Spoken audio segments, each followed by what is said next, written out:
Welcome back to UCL Review, where we round up the best of the Champions League action from last night, and what a night it was. I'm joined by Sam Obaseki. Yes. What happened at Anfield? Well, Liverpool are out. I'm not happy, or maybe I am. I think you are a little bit happy. Atletico Madrid beat them 3-2, knocking them out of the Champions League in a dramatic loss in the last 16. The Spanish club took Jurgen Klopp's side to extra time after Wijnaldum fired the Reds in front after 43 minutes. Firmino ended his goal drought at Anfield, scoring his first goal there in 20 games in extra time before Adrian, who was brought in for the injured Alisson, had a Shocker. A shocker. I was trying to be nice about it. He had a shocker. And he allowed substitute Marcos Llorente to pounce and give Madrid a crucial away goal. Llorente then doubled his tally before Morata crowned off a clinical performance by Atletico with a neat finish past the dejected Adrian. It was a night to forget for Liverpool. They had a night of so many firsts. It was the first time Liverpool had failed to progress from a two-legged tie in European competition under Klopp, having won the previous 10. It was also the first time the Reds have fallen in the last 16 of the Champions League since 2006. Wow. And the first time they have lost both legs of a CL knockout game since the last 16 stage in 2005-06 against Benfica. You think I'm finished? I'm not finished. They had one more first, bro. Bloody hell, I don't know what it is. It was the first time they lost a European home game under Klopp, with their first defeat at Anfield in Europe since October 2014. So Mikey, after losing 4 of their last 6 games and exiting 2 cups in the process, is this Liverpool side, have they underachieved or have they tainted their achievements with the way they've exited those 2 cups? It depends what way you look at it. I think from a Liverpool fan perspective, I don't think they'll really care because they've won the Premier League, haven't they? Or are on the verge of winning it. And first up in 30 years, like they've had to wait so long for it. I think at the start of the season, if you'd even told a Liverpool fan that they'd go out of the group stage of the Champions League, come bottom of their group, embarrass themselves in every cup competition, but win the league, I think they'd take it because it's been such a big thing for them. But as it stands right now, it does take a little bit of a shine off things just because Liverpool are probably going to wrap up the Premier League in the next couple of weeks. And then that's their season done. So in that sense, I think it is disappointing for Klopp. And also, it does bring into question, only a few weeks ago we were saying that this Liverpool team, had the potential to be the greatest English team ever. They probably will still top 100 points, which is an amazing achievement. And, will probably rank their season as the best ever Premier League season. But in terms of, comparing them with, say, I don't know, the Invincibles or with the treble winners or even the league and Champions League double winners that of 2008 with Man United, this inability to challenge on all fronts, I think has of course it's tainted this side's pedigree in some way, and I think that's probably down to the fact that the squad's been quite stretched. I was listening earlier to I think it was Pat Nevin saying that that front three have just not had a break. We've been saying this for ages. And I thought, like on the night, I think Salah looked a little bit tired. So maybe this squad isn't quite enough to challenge on all fronts, or at least they haven't been able to do so this campaign. But I don't know what you make of that, Sam. I think Klopp will be disappointed. I think they've had the title sealed from maybe December. They've been quality in the league, and obviously they were still fighting in the Champions League when they had that deficit, the 1-0 deficit going to Anfield. A lot of the players were kind of cocky, saying, wait until you come to Anfield and see what happens. I think most people still backed them, didn't they? Yeah, and you could see, even though they had so many chances in the first half, they were still kind of composed, like they were still making chances, they were still defending well, and then they just completely capitulated. Klopp did have full praises for his side, but he also admitted he wasn't a good loser, and he had some pretty interesting words for Atleti. Let's hear what he had to say. I think everybody who saw the game tonight know that it could have been different. I thought I loved our first 90 minutes or 95 minutes, how long it ever was. Our main mistake tonight was that we scored the second goal too late. We scored in extra time and not in the 90 minutes, so that was our fault. But when you see a team like Atletico with packed with world-class players in their positions, and they play the way they play. That's the most difficult thing to do, to face. That's how it is.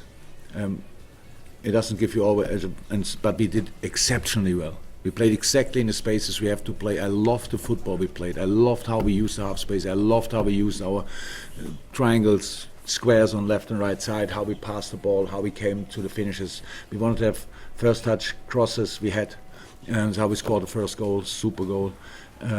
We caused them more problems than probably people thought after the first game. Against a defensive setup like that, cause a team that many problems is really exceptional. So I love that.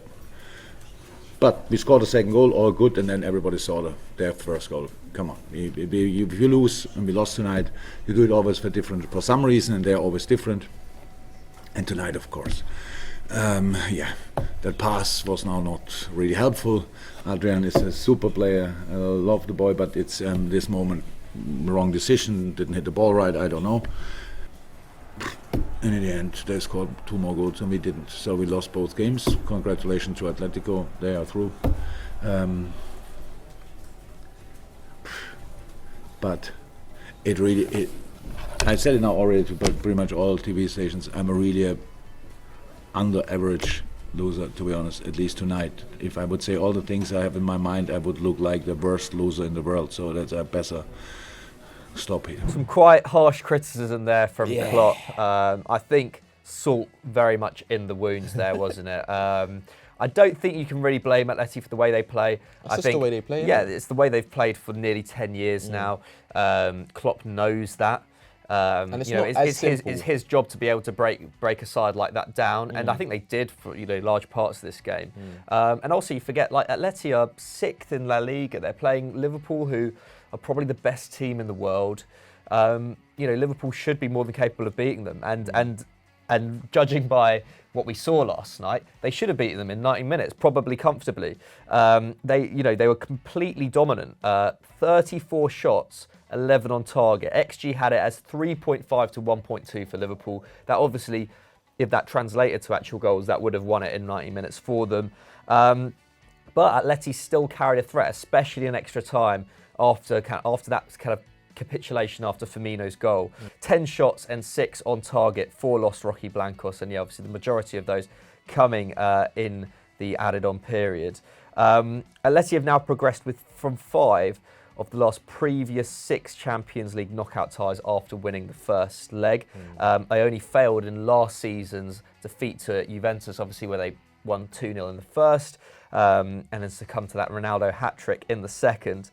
And although Llorente's first goal was probably a bit fortuitous, obviously Adrian having an absolute horror show in passing it out to the opposition in the build-up, his second was exquisite. I think you could maybe question Van Dijk a little bit in not closing down Morata fast enough, but Morata did very well. Obviously picked it out from quite far out, ended up picking out Llorente on the edge of the area, and his finish was perfect, wasn't it? Quality finish. Don't think you can blame Adrian for that. Curled round Gomez and into the net.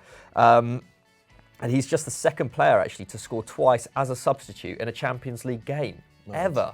That's crazy. The last guy to do that was Sergio Aguero against Chelsea for Atleti in November 2009. Yeah, we don't have to talk about that. Yeah, I mean, I can't even remember, to be honest. But yeah, apparently that game happened. He is also just the second player to score 2 goals in extra time in a Champions League match after Cristiano Ronaldo against Bayern Munich in 2017. So breaking all sorts of records is the defensive midfielder. And I saw as well that, I think before last night, he'd had 24 shots from outside the box in an Atleti shirt and had failed to score any of them. Last night, 2 and scored Champions 2. League night. It is true. It is true. Champions League night at Anfield. Things happen. Crazy things happen.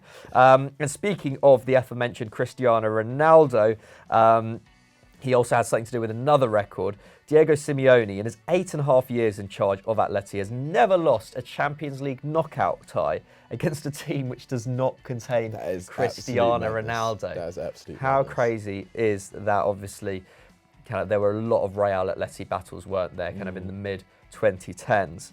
And obviously that lost to Juve last year. But amazing record for the Argentinian coach. But back to Liverpool, because I thought they were clearly the better team for those 90 minutes. Really should have wrapped up the game. Mo Salah, despite, like I said, looking a little bit tired, especially towards the end of the game, you can't fault him for trying 7 dribbles, 4 key passes and 7 shots, although there were only 2 on target. I thought his finishing on the night was just not good enough. But everything else was just so dominant. I thought Liverpool just dominated that right side completely, actually. I thought Lodi had an absolute handful on the night. Gini Wijnaldum as well was also excellent. He was 3 tackles, 5 aerial duels, 4 dribbles, 4 key passes, 3 shots, and obviously opened the scoring with that header as well. As for Atleti, Thomas Partey, brilliant. He was brilliant in the first leg and brilliant in the second leg. 9 tackles and interceptions. Obviously Morata as well, shout out to him, goal and an assist on the night, proving the haters wrong. And Llorente with his 2 goals, obviously we've spoken about him already. But man of the match we've got here, Jan Oblak.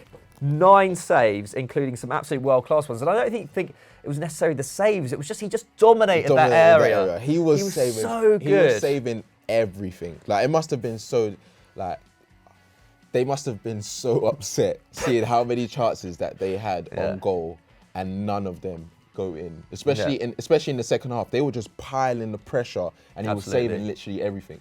And even when he didn't get to it, you had Robertson's header hitting the bar under pressure from Trippier. That was a great battle as well, I thought. But I think there's been a lot of high-profile errors, actually, from quite big keepers recently. Obviously, Ederson on the weekend, David De Gea a couple of weeks ago.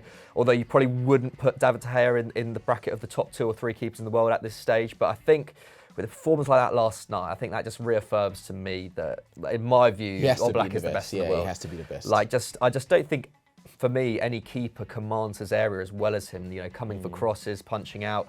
He just didn't put a foot wrong all game. Under a lot of pressure as well. A huge amount of pressure, because I don't think for a lot of the game, really, Atleti were as defensively astute as they have been in the past. But anyway, Atleti are back in action this Sunday as they look to win just their 3rd league game in 9 and improve on their current 6th place. Liverpool obviously look to take out their frustration on old foes Everton at Goodison Park on Monday. Only 9 games left of the season, and it looks like a lot of them could be played behind closed doors as well. So yeah, a little bit of a damp ending to the season it could be for Liverpool, despite them, obviously securing that historic 19th Premier League title. But yeah, what a night for Diego Simeone and Atletico Madrid. Let's move on. Before we move on to PSG Dortmund, just a quick reminder to hit that subscribe button and notification bell down below, because you don't want to miss any more great Eurofootball Daily content. We've got the Champions League covered here right until the end of the season. We do a load of live streams as well, which are always very fun. So, without further ado, what happened at the Parc des Princes? Well, PSG overcame their first leg scare to defeat Dortmund 2-0 at the Parc des Princes, going through to the quarters 3-2 on aggregate. In doing so, they broke a 3-year curse, progressing from the last 16 for the first time since 2015-16. For Dortmund, it was the first time that they've lost a European tie, having won their first leg since 1987-88. And despite the game being played behind closed doors, the PSG fans were out in numbers outside the stadium, setting off fireworks that could be seen from literally inside. And here are the scenes from that. Sky's Adam Parsons was broadcasting live, and PSG took the lead. And they were not disappointed at all, as Neymar opened the scoring with a rare header, taking his goal count for the season to 18 goals in just 22 appearances. All you Neymar haters need to look at those numbers. That is a baller. Anyway, he was assisted by Angel Di Maria, who has now got 6 goal involvements in the UCL this term, his best return since winning the La Decima with Real Madrid in 2013-14, proving that, age is nothing but a number. Nothing but a number. He's having one of his all-time great seasons, I think. Isn't it? And last night he was up for it. He was megging people all over the place, and he was just a danger throughout the game. But he did get a silly yellow card while he was a substitute, which makes makes him miss the next game. Does it make him miss the first leg of the quarters? Yeah, yeah. he'll be a big miss for them, won't he? Yeah, but you know, they've got strength and depth, so I'm sure they'll be all right. And left back Joan Bernat bagged the winner on the stroke of half-time with his first goal of the campaign. He was quality all night, Mikey, wasn't he? He was, yeah. I'd say maybe even the man of the match. Just statistically at least, just very, very dominant. He had 100 touches, which was the most on the pitch. Also made the most passes with 72, and with that upheld with a 92% pass accuracy, which, considering he spent a decent amount of time in the Borussia Dortmund half, is very impressive. Also took 2 shots, was successful with 100% of his tackles as well. So all round, very, very solid performance from the left back. Speaking of tackle success, I think you know who I'm going to say next. Idrissa Gueye, excellent once again. I know he's been getting a little bit of stick from PSG fans of late, but fantastic on the night. 8 tackles was double the next best, which was Achraf Hakimi on 4. And he also won 100% of them. Just no one was getting past Gueye on the night. And the aforementioned Neymar, another great display from him. I mean, it's just kind of a normal display, really, isn't it? But 6 dribbles, 2 shots, and 2 chances created. So not his, probably not a vintage Neymar performance, but still head and shoulders above the rest in terms of attacking quality. But all in all, I would say not the best game. I know you were trying to cover it, but we're getting a bit distracted by Liverpool last night. It was a very cagey game, but I'd say PSG were deserved winners. I don't think Dortmund really came out at all, to be honest. Yeah, I'd probably have to agree, and it's reflected in the stats as well. Dortmund actually outshot PSG 11-9, but they managed just 2 shots inside the box, so their XG came to just 0.43, and PSG, despite it as well not necessarily offering that much going forward, still did comfortably beat them in this regard. They recorded 1.06 XG. Sancho was probably BVB's only real threat. He completed 5 dribbles, took 3 shots, I think all of those outside of the box even, and also made 2 key passes as well. But a real disappointment on the night was the boy wonder Erling Braut Haaland. Had an absolute shocker, and probably, great. I mean, I guess, you could probably argue that he was maybe a little bit isolated, didn't really have much going for him, not much delivery, but 0 shots, 0 chances created, completed just 8 passes in 90 minutes. Even for a centre forward, that is really, really poor. And like I said, maybe a bit indicative of the Dortmund performance as a whole, but very much, I feel that's very much kind of Haaland's first game where he really has, on a big stage, just not delivered at all. And Kylian Mbappe took no time to take a swipe at him after the game. Obviously, they all got out on the pitch, but here's some footage of Kylian Mbappe leading the taunts of Haaland in the dressing room after the match, live on his Instagram.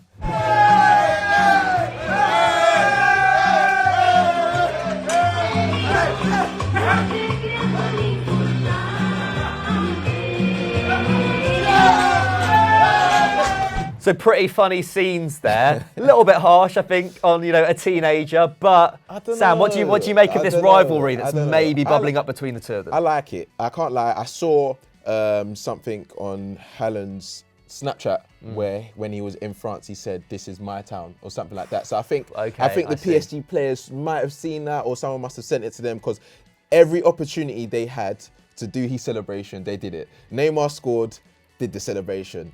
Full time, they did the celebration. In the change room, they did it again. So it obviously got to them. And to be fair to Haaland, I don't think he should take it personally. I think he should take it like, they're affected by what I do, you know what I mean? Yeah, for sure. I think it only goes to show that Haaland really is the kind of preeminent star in world football, and is probably coming for Mbappe in some ways. But yeah, I didn't actually realise that he'd said that, and I think that only goes to show that I think he loves that kind of tension and that kind of competition as much as anyone else. I don't think he'll be looking at that and being like, being a sore loser about it. He'll probably be like, fair play, I gave it and I've got to take it. But I'm looking forward to it. I think I said in the office earlier, that maybe it's the the Ronaldo-Messi rivalry of the meme generation. Don't know if either of them will get to that level, but we'll have to wait and see, won't we, over the next 10 years. But I think we can leave it there. What a night of Champions League football, especially at Anfield. Sam, where should they go next if they enjoyed this show? They should go to any podcast generator. Is that a word? Generator? Any podcast host, and just look at the podcast Extra Time, because I believe an episode is going out today. Yes. Nice. Good knowledge of our upload schedule. Yes. Also, Stat Wars as well. If you haven't seen that already, go and watch that from the weekend. And also the one of our own that just recently went out on Football Daily, where Chris Hamill talks about Hamza Chowdhury and the amazing stuff that's going on in Leicester. Yeah, great documentary. Go and check that out right now. Thanks for watching and see you next time. Bye.